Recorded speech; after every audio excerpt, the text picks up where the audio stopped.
Dear friends and followers, welcome back to my channel and to a video about an interesting experiment and an aviation riddle that has been around for quite some time now on the internet. So ready to solve a riddle? Then let's get started. Alright, Virgin 4 Charlie, heavy, 3-1 left, right Alpha, short of Juliet. Confirm they sent you the score 3 departure with the Yankee transition. Today's video is brought to you by the Captain Joe online shop. Click the link in the description box below to get your Captain Joe 747-8 today. Okay, listen carefully. Now imagine a 747 is sitting on a conveyor belt as wide and as long as a runway. The conveyor belt is designed to exactly match the speed of the wheels moving in the opposite direction. Can the plane take off? Now pause the video and think about this for a moment. You think you got the answer right? Then please share your answer in the comment section. I am so looking forward to see your answers and explanations, or even share this video with a friend or family member and see what their answer is to this question. Well, if your answer is no, then congratulations, you are right. Now don't leave the video just now if you said yes. Just hold that thought. There is more to this question or riddle. So given this particular scenario, the plane is indeed not able to take off. But the question is why? This riddle in this form is a little tricky. Now because it is the wording of the part that describes the initial condition rather than the mechanics behind it that posed a problem. That means in the end it is just propositional logic. So to take off, the airplane has to accelerate to takeoff speed. Therefore, the pilot pushes the throttle levers forward to increase the thrust. With takeoff thrust being set, the airplane will start to move forward and the wheels will slowly start to spin. Now, mind the wording of the riddle. As soon as the wheels start to spin, the conveyor belt will adapt to the speed of the wheels and will match them exactly while moving in the opposite direction. Now the conveyor belt is designed to perform this speed adaptation without any delay. And this is where the trouble begins.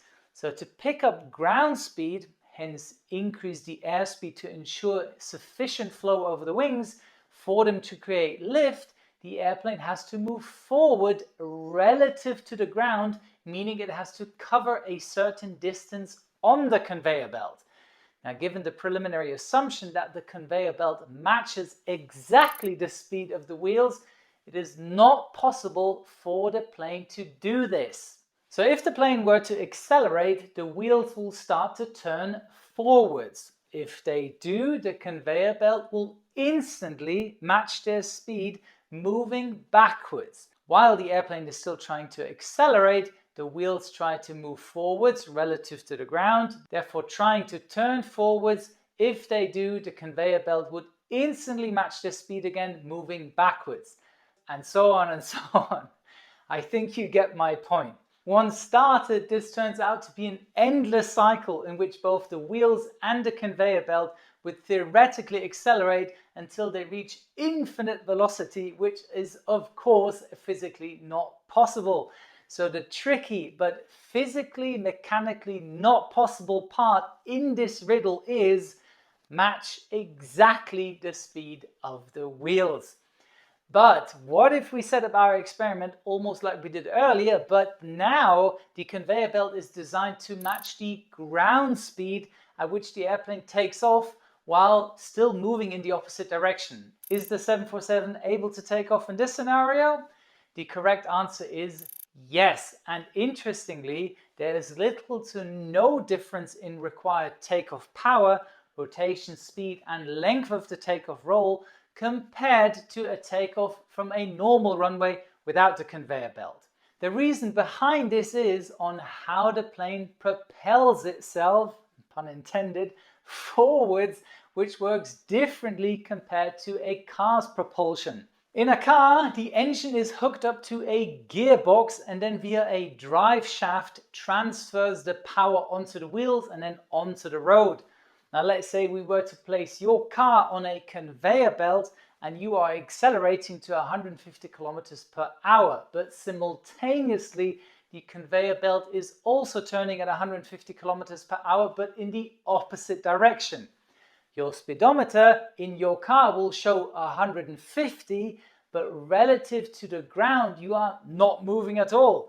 So let's continue and say the conveyor belt keeps at a constant 150 kilometers, and your aim is now to accelerate to 150 kilometers relative to the ground. Since your engine is already keeping you at the same speed as the conveyor belt, the power your engine must therefore provide equals the power it would need to accelerate you from 150 to 300 kilometers per hour of ground speed.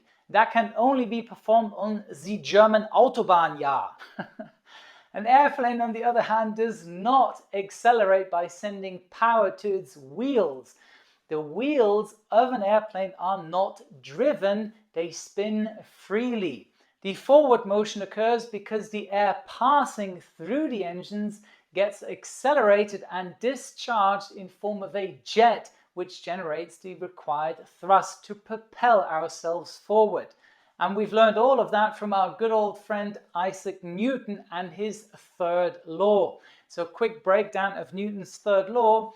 Every action or force in nature, there is an equal and opposite reaction.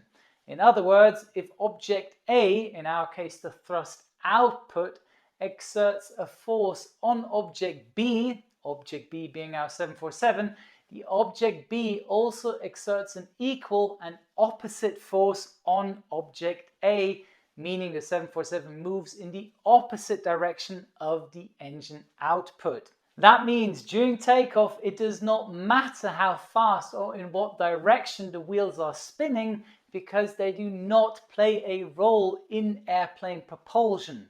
Does that make sense? An easier example might be a propeller-driven plane. A propeller is very basically speaking a screw that is driving itself into or through the air. Even better, think of the propeller of a boat. It's virtually turning itself through the water like a screw would if you drill it into a wall. So it's pulling or pushing the boat. Okay, let's come back to the airplane one more time. Now, the wheels in our scenario would simply turn at twice the speed they would turn if the plane were to take off on a normal runway. Keep in mind though, aircraft tires such as the Boeing 747 have a maximum tire speed limit at 226 knots. The plane rotates at about 160 knots. That would mean it would have already exceeded the limit by nearly 100 knots, and that is a no bueno. The only 747 that can do that is the Captain Joe 747-8, which doesn't come with a landing gear because she's always pointing skywards, as should you. Click the link in the description box below to order yours now. That's it for today. If you have any other aviation riddles, please leave them in the comment section below. I'll be happy to answer a few more. Also, leave a comment, whatever topic you would like me to cover in the future. Thank you very much for your time. Here's your checklist for today. Subscribe to my channel, check. Activate the notification bell, check. Follow my Instagram account, check. Perform a touch and go at my website, check. And don't forget, a good pilot is always learning, also from these riddles. Wishing you all the best, your Captain Joe.